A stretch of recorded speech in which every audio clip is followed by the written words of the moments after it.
பாபா ஓர் கருணாலயம், பாதம்தான் கமலாலயம். பாபா ஓர் கருணாலயம், பாதம்தான் கமலாலயம். சாயப்பா உறவுகள் அனைவருக்கும் வணக்கம். சாயப்பா மேல் நம்பிக்கை வைத்து அவரை நினைத்துக் கொண்டிருக்கும் உங்கள் அனைவரின் வேண்டுதலையும் சாயப்பா நிறைவேற்றுவார். என்றும் சாயப்பாவின் அருள் உங்களுக்கு இருக்கும். நம் மனதிற்கு இதமான சாயப்பாவின் இன்றைய அருள்மொழியை கேட்போமா?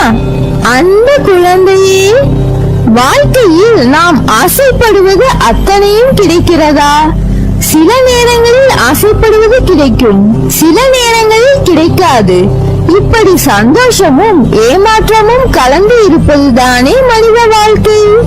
அப்படி நாம் ஆசைப்படுவது நடக்கும் நடக்காத விஷயங்களுக்கு நடுவில் தான் உன் வாழ்க்கை பாதை இருக்கும்.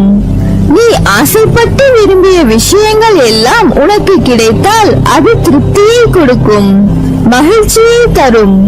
கிடைக்காத நடக்காத விஷயங்கள் உனக்கு கஷ்டத்தை கொடுக்கலாம். ஆனால் மகிழ்ச்சியோ கஷ்டமோ அவை தரும் பாடங்களும் பகுத்தறிவும் நடப்பதை அறிவு திறனோடு ஏற்றுக்கொள்ளுதல் என நீ நடந்து கொண்டால் உன் வாழ்க்கையில் எல்லா வகை முன்னேற்றத்திற்கான வழிகளை அது வகுக்கும். உன்னிடம் ஒன்று இருக்குமானால் அதை பெற நீ சிறிதாகவோ பெரிதாகவோ வேறு ஒன்றை இழந்திருப்பாய். ஒன்றை இழந்தால்தான் இன்னொரு விஷயம் கிடைக்கும். இரண்டும் கிடைப்பதோ அல்லது ஒன்றை இழக்காமல் இன்னொரு விஷயம் கிடைப்பது சாத்தியமன்று. ஒரு பூ பூக்கிறது என்றால் மறுநாள் அது காய்ந்து போகும். அப்படி ஒரு பூ காய்ந்து போனால் அந்த இடத்தில் வேறு ஒரு மொட்டு முளைக்காமலா போகும்? முளைக்கும் அல்லவா? அதை போலவே தான் வாழ்க்கையில் இழந்தவை என ஒன்று இருந்தால் அதை விட அதிகமாக பெறுவதற்கு என்று ஒரு நல்ல காலம் வரும். அப்படி ஒரு அதிர்ஷ்டமான ராஜயோகம் இப்போது உனக்கு ஆரம்பித்து விட்டது. இந்த நேரத்தில் உனக்கு நீ விரும்பியவாறே எல்லாமே கிடைக்கும். ஆனாலும் உன்னிடம் நான் கேட்டுக்கொள்வது ஒன்றுதான். எப்போதும் தலைகணம் கொண்டு ஆடாதே. எப்போதும் மற்றவர்களை அலட்சியமாக எண்ணாதே. நீ கஷ்டப்படும் போது மற்றவர்கள் உன்னை எப்படி அவமானப்படுத்தினார்களோ அப்படி ஒருபோதும் மற்றவர்களுக்கு அதை நீ செய்யாதே. ஏனென்றால் வாழ்க்கை என்பது ஒரு சக்கரம் போல. உனக்கு எல்லாம் கிடைக்கும் நேரத்தில் ஒன்றை மனதில் நினைத்துக்கொள், இதுவும் கடந்து போகும் என்று. இது ஒரு காலகட்டம்.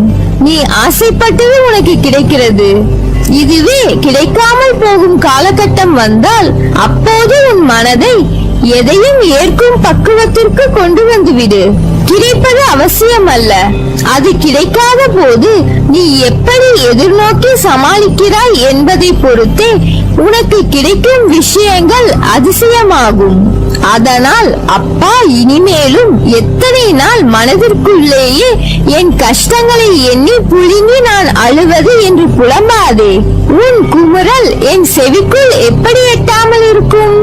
உனது வலிகள் எல்லாம் பறந்து போகும். அவைகள் உன்னை முள் போல் குத்தும் அளவிற்கு இருக்கலாம்.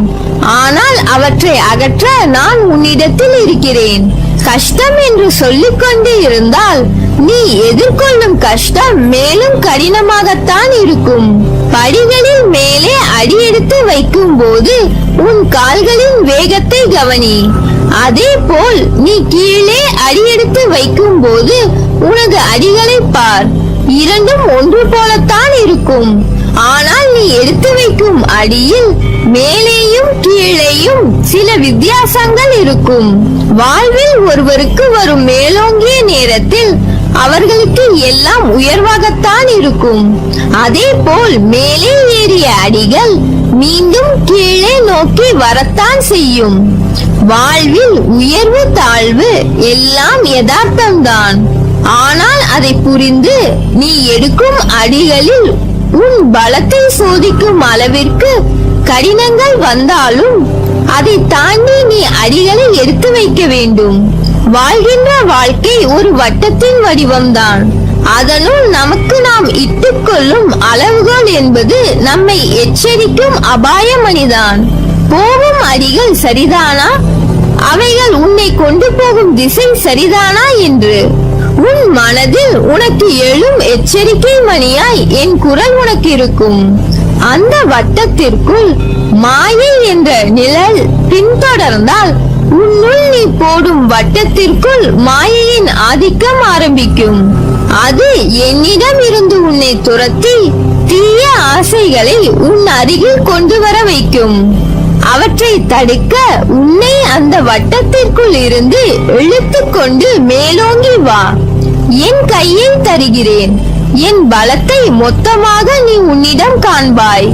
உன் மனம் படும் பாடு, வாழ்க்கையில் நீ படும் வேதனைகளை நான் பார்க்காமல் இருப்பேனா? மற்றவர்களுக்காக யோசிக்கின்ற உன் மனம் உதவி என்ற சொல்லை ஒருவர் சொல்வதற்கு முன்னால் அவர்களுக்காக போய் உதவி செய்கிறாய். அதே நேரத்தில் மற்றவர்கள் முன் அவர்களுக்காக அவமானமும் படுகிறாய். ஏன் இப்படி இருக்கிறாய்? உதவி என்று உன்னிடம் வந்தால் உன்னால் முடிந்த வரைக்கும் அவர்களுக்கு உதவி செய். முடியவில்லை என்றால் ஒரு நல்ல வார்த்தை கூறிவிடு. ஆனால் நீ உதவி செய்ய போய் நீ மற்றவர்களிடம் உதவி கேட்டு நிற்கின்ற நிலைமை உனக்கு வரக்கூடாது என்ற நோக்கத்தில் தான் சொல்கிறேன். என்ன செய்தாலும் உன் சக்திக்கு உட்பட்டு செய். யாருடைய மனதையும் காயப்படுத்த கூடாது என்று நினைப்பது சரிதான். ஆனால் முதலில் ஒன்றை புரிந்து கொள். உன் மனதை நீ காயப்படுத்தாமல் அதை திடமான மனநிலையில் நீ பார்த்து கொண்டால், அவர்கள் உன்னை காயப்படுத்தினால் அதை சாதாரணமாக எடுக்கும் மனநிலைக்கு நீ வந்து விடுவாய். அவர்கள் பேசும் எதுவும் உன் மனதை அழுத்தாமல் இருக்கும். நீ உன் மனதை காயப்படுத்தாமல் பார்த்து கொண்டாய் என்றால் மற்றவர்கள் காயப்படும்படி எந்த வார்த்தையும் எந்த செய்கையும் உன்னிடமிருந்து வராது. என் பிள்ளையான உனக்கு நன்றாக தெரியும், வலி என்பது ஒன்றுதான். அது உனக்கானாலும் சரி, மற்றவர்களுக்கானாலும் சரி, காலங்களும் நேரங்களும் தான் பதில் சொல்லும் என்று உனக்கு நான் கூறுவதற்கான காரணம் உனது பொறுமையும் நம்பிக்கையும் சகிப்புத்தன்மையும் நிலைத்த நிம்மதியான வாழ்வை உருவாக்குவதற்காகத்தான். நல்ல எதிர்காலம் பெற்று வசந்தமாய் வாழ்வாய். என் பரிபூர்ண அருளும் ஆசீர்வாதமும் எப்போதும் உண்டு.